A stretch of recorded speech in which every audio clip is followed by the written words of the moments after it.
Hello ladies and gentlemen, welcome back to the Darkest Silver Ranch Estate. My name is Kevin and thank you for joining me. Now I realized last time that we got off to kind of a slow start. It's kind of boring, but we kind of had to walk before we can run or crawl through this dungeon. So we had a good run last time. Did the first mission with the first four characters, the first four heroes we got.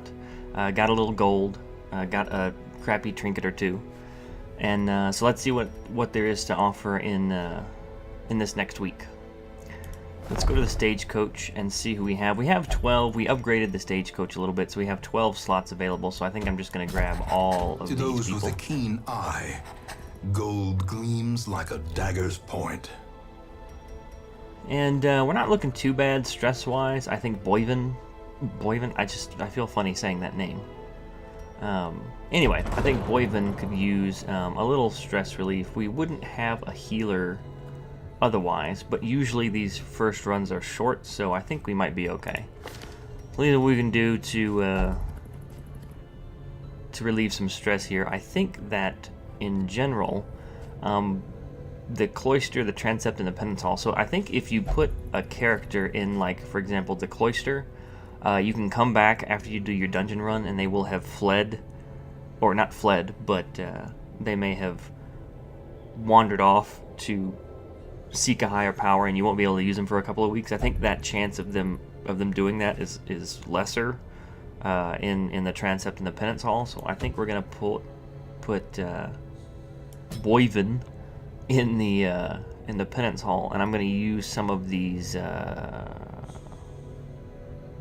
heirlooms to reduce the cost. So let's do that. Gilded icons and dogmatic and rituals. Let's do For some, that. a tonic So we'll against put the her in bloodshed. there, and I think everybody else is doing all right. So we'll leave everybody else the way they are for now. We don't have the guild or the blacksmith yet, so we have to do more quests. So let's go and see who we have here. So let's take all these guys out. And Mucident? I have no idea how you pronounce that. Mucident? That's just an unfortunate name. Mucident? Well, he is a leper, so maybe that's just the way it goes. So natural swing and stress eater. So neither one. The natural swing is pretty good for a leper. In my experience, they tend to have really bad accuracy. The stress eater's not horrible. Kyugi? Sugi? Man, all these names are hard. We'll just go with Kyugi for now. Unerring, that's not great since she doesn't have any range skills. Except I think Barbaric Yop. No, that's still melee, so that's of no use. And then Winded. That's not too bad. And then Machel. We'll go with that. Fated, that's an awesome one to have. I might see about locking that one in when we can. And then Necromania, fascinated with corpses, which is just weird. Alright, so let's go ahead and put these two in the front. Then we can have her in the third slot. I think that works. Yes, that works with those. And then we'll put Fane Tree in the back, simply so we have some measure. Oh, I don't have any measure. Well, this is awkward. Well, hopefully we won't have to. Let's see. She does not have the self-heal. He has the self-heal. She doesn't have the toxin trickery, and there's really no healing gonna go on here except for the food. So we'll just have to make sure that we do a short mission and we bring some food along, and we'll do this one here since I like that trinket better than the virtue chance, even though this is not a great one. So we'll go with this.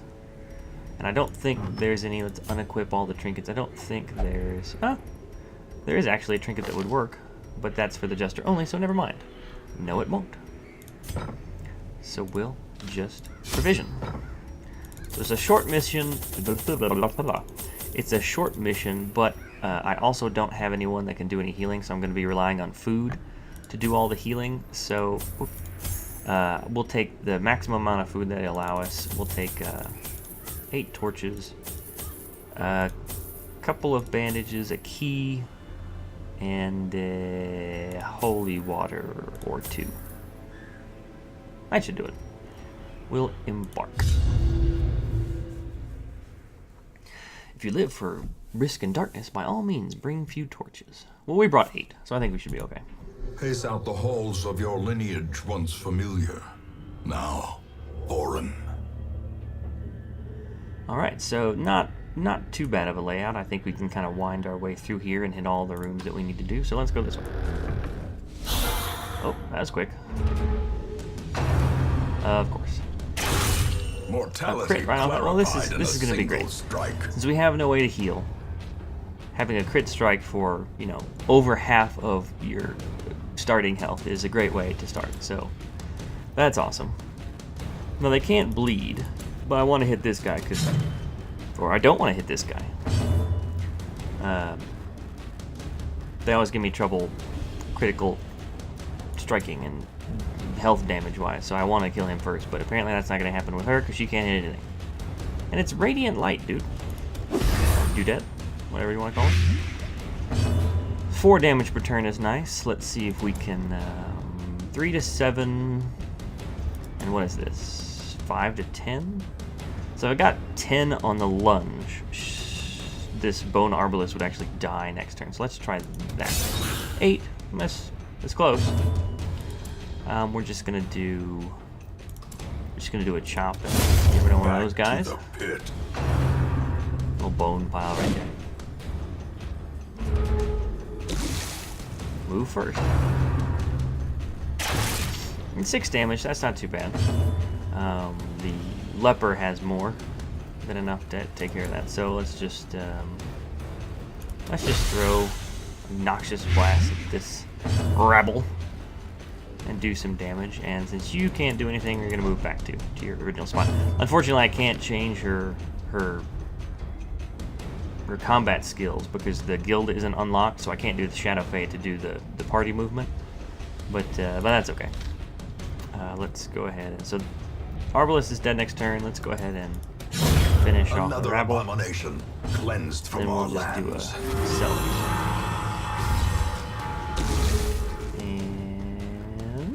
There you go. Slowly, gently. This is how a life is taken. Thank you, Wayne.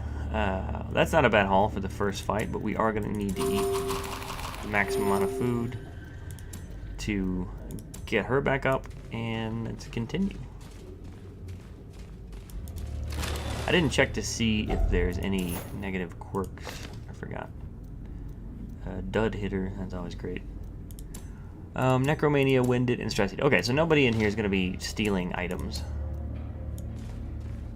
So we should be okay that way wise. The Crusader had a bad habit of stealing stuff when you discovered it and just taking it for himself. So it just lessens the amount of gold and stuff that you have at the end of the run. So that wasn't great. If only treasure could staunch the flow of otherworldly corruption. So we'll light a torch. Go on here. Nice scout. Alright, so there is a shovel use this way, but because I want to wind my way through here, I'm going to go this way anyway.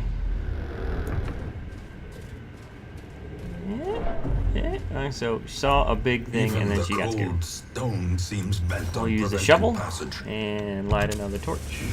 Keep going. Only one fight so far, so it hasn't been big on the fights yet. Still nothing. Well, there's a trap and no fights. So who's got the best? Yes, I know. Trap chance. It's nice that they have this little helper thing here, and I think she is. So that's 90%. A little stress relief. There you go. That works out. So keep walking. And we'll light a torch. Thank you for having... What is... Dude. You're just walking in the hallway. Relax. Keep it moving. Grab this, a map. See what else there is to see. So a pretty good scout. We got a room battle here with a treasure, a hallway battle here, and a hallway battle here. But really, it's not turning out to be too big of a deal. There's a food activation.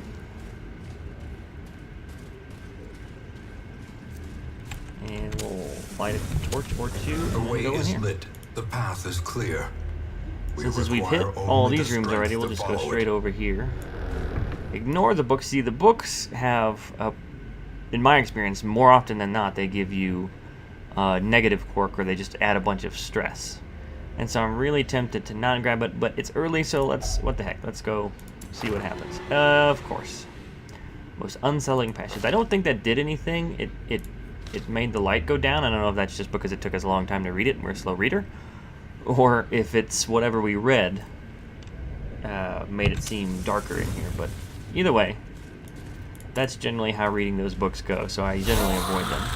So this scares me a little bit, especially with this composition of heroes, because I don't have a healer, and these two guys can tend to, in my experience, always do a lot of physical damage.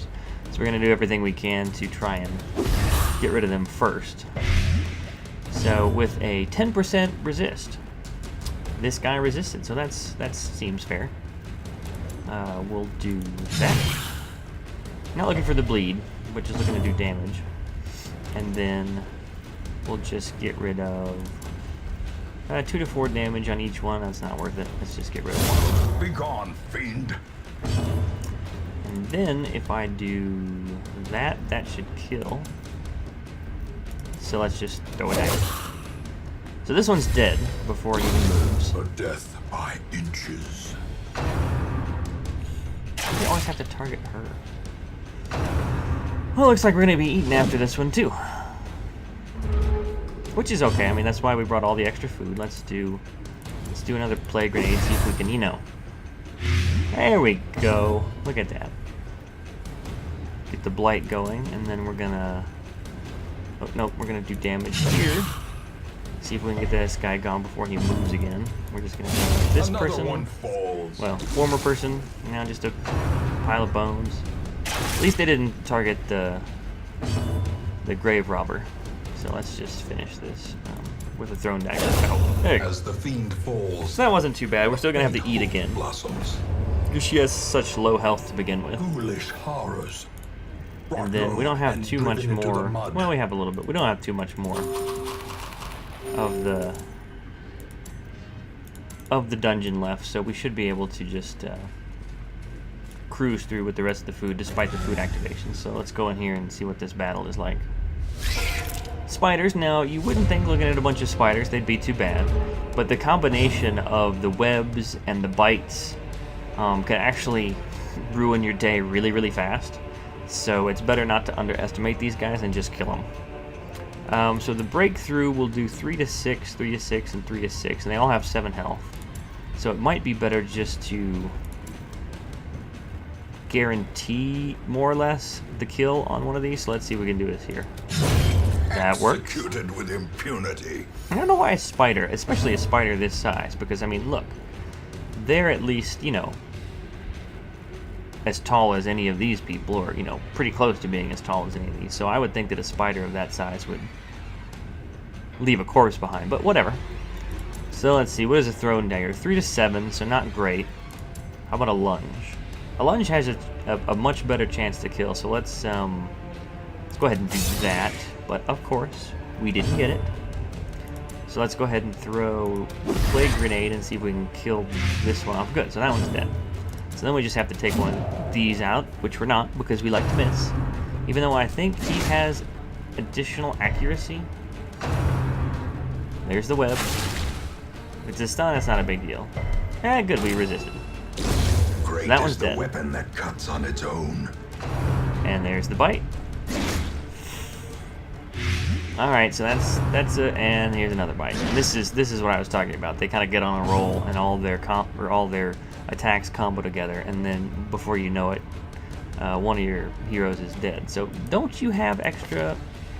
Yeah, plus 5 accuracy, dude. What are you missing the spider for? It's the size of your face. Well, actually, the size of half your body. Let's go ahead and just do a noxious blast. And then, yeah, I know. So we have blight, so we have We have that one was free anyway, so we might as well use it. So either one of these more accurate, and they're 70% and 70%, so I don't think it really matters. But we're just gonna do that and get that one out of the way.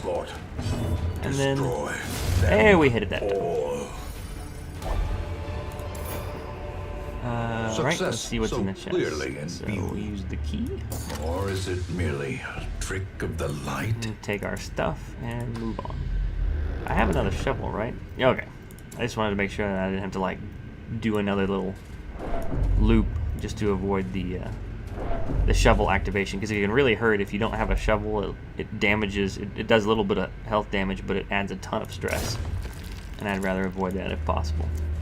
So the light's kind of fading, so we're gonna go ahead and use the last two torches. The promise of safety. This is probably the last room we're gonna have to be in as well. It is, but we're gonna see what's down here since we're doing okay. We're doing all right. Keep moving, and we'll see what's in here.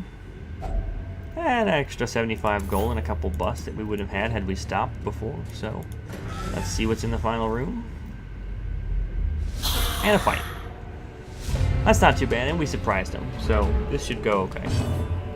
Let's go ahead and do a plague grenade and see if we can start doing damage over time to these two. 4 damage per turn on. I mean, that's a level 1.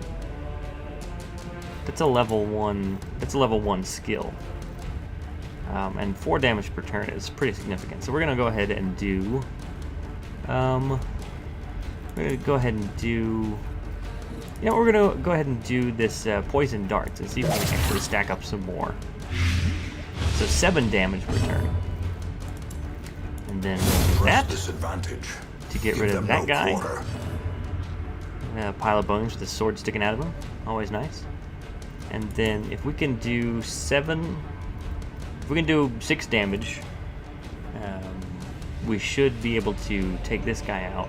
If we can do at least 6 damage, we should be able to take this guy out before he can actually hurt us. So right in the middle. So close. That's just the way it goes, I guess. That's not too bad. It's a little stress. I'd rather not have the stress since I don't have a lot of characters to take out instead of these guys. Health I'm not worried about so much right now since this is our last fight. That's not too bad. So I will see 4 damage. Yeah, so I'm just gonna throw that. Surges as the enemy crumbles. That guy's dead. So all we have to do is kill the bone defender. We're gonna miss him completely. You wouldn't think that this guy with the big axe and the protection because he's wearing the heavy armor, and it looks to me like he's got like a brain back there, but maybe that's just me. And then the 2 arrows. I mean, who's firing arrows at him if it's not us? Because we don't have anybody that shoots arrows. You wouldn't think he'd be able to move very fast, but apparently he moves fast enough to where we still miss him. 9 damage. Luckily, he doesn't have that many to begin with, so can't do that. Can do that. 10% blight, but it's only gonna do 1 damage, so he'd still be alive. 4-7. There we go. Is broken. Maintain the offensive. So we got a few additional heirlooms and a little bit of money, and now we're gonna go ahead and go back. The shifted corridors and sloped walls of our ancestry are beginning to feel familiar. So 6,000 gold or so, and this bag of marbles, this trinket for the antiquarian, and a couple portraits. That's not too bad, especially for the short dungeon run. And then only positive quirks, so that's not too bad. Trouble yourself not with the cost of this crusade. Its noble end affords you broad tolerance in your choice of means. So Boyvin engaged in flagellation and recovered 81 stress, so no bad outcome on that one. And then the blacksmith and the guild have been unlocked. So I think we're gonna go take care of some stress and then look at the guild and the blacksmith when we come back on the next time. I just want to thank you guys for watching, and I'll talk to you later.